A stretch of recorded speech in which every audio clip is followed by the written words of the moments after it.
0-0 entre Lille et le Paris Saint-Germain. Une très bonne première période dominée par les Lillois. Oui, oui, du rythme. Lille joue son rôle d'équipe évoluant à domicile, prend les initiatives, essaye de bien écarter le bloc parisien. Et donc il a fallu aussi une certaine vigilance de Michael Landreau pour éviter que Lille n'ouvre le score. Allez, on va écouter le capitaine lillois avec Lucien. Oui, on a vu une bonne équipe lilloise qui a largement dominé le PSG, mais toujours 0-0. Ah ouais, c'est vrai qu'on savait qu'on est tombé sur un bloc de Paris. Voilà, ils proposent rien et ils font qu'allonger sur Waro, c'est leur style de jeu. Donc voilà, il faut se méfier surtout sur ça. Et après, c'est vrai que nous, on a essayé de faire quelques phases. Voilà, on n'est pas récompensé, mais il faut continuer comme ça, je pense, et être vigilant sur leur ballon long. C'est quoi? C'est d'être plus attentif sur la dernière passe, sur la dernière action? Ouais, sur le dernier geste, parce qu'on a vu qu'on a eu des situations, il y a eu des centres en retrait, on a raté les frappes. Maintenant, Landreau a fait un bon arrêt aussi sur le coup franc de Michel, donc je pense qu'il faut continuer comme ça, peut-être être encore plus réaliste devant le but, être plus précis, et je pense que ça paiera. Ouais. Merci. Ils ont fait vraiment une bonne première période.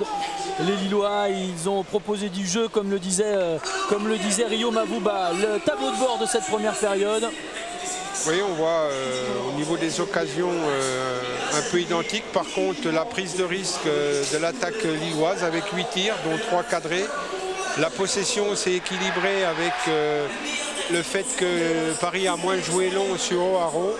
Et puis, quand une équipe défend plus comme Paris, elle est obligée de concéder plusieurs fautes ou plus de fautes que l'adversaire. Allez, les temps forts de cette première période, et on l'a dit, ils sont évidemment principalement lillois, parce que les occasions de cette première mi-temps ont été nordistes. Oui, on voit le centre-tir, donc si Hazard avait voulu tenter ça, c'est quelque chose de magnifique. Le très bon coup franc de Bastos avec le fait que Michael Landreau ne prend aucun risque, surtout après le rebond devant lui. Et on revoit la qualité d'appui et de frappe de Bastos sur ce geste. Les coups francs aussi pour les Parisiens avec Jérôme Roten au départ, la tête d'Oharo. Oui, qui avait été un peu laissé libre entre Tchédjou et Rami.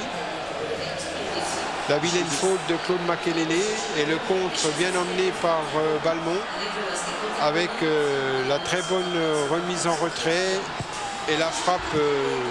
Il manquait que le 4 parce que ce qu'a fait Balmont sur cette frappe est très intéressant puisque Michael Landreau était battu sur cette frappe. Et on le redit, excellent arbitrage de M. Jaffredo qui a donné le carton jaune derrière à Claude Makelele, mais qui avait laissé se poursuivre cette action. On voit une 2 encore Hazard-Vitek avec un bon centre en retrait.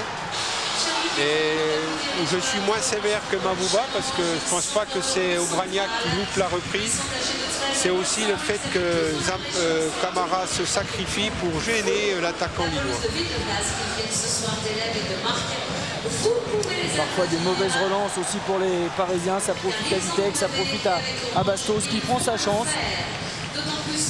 On voit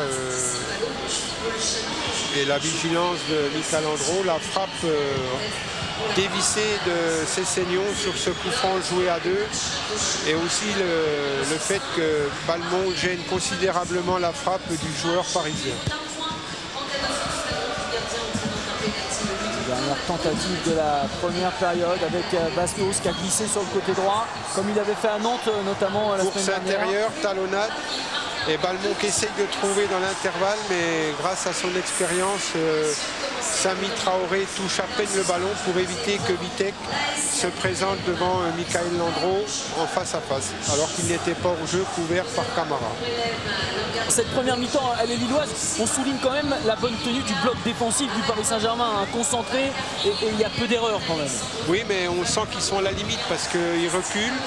Les interventions sont plus des interventions de gestes, je dirais, réactifs plutôt que d'anticipation. Et vous l'avez évoqué, Grégory, je pense qu'il y a un élément qui sera important, surtout si Lille réussit à maintenir ce rythme. C'est la qualité athlétique des Parisiens. Est-ce qu'ils vont tenir la deuxième mi-temps comme ils ont pu le faire dans cette première période?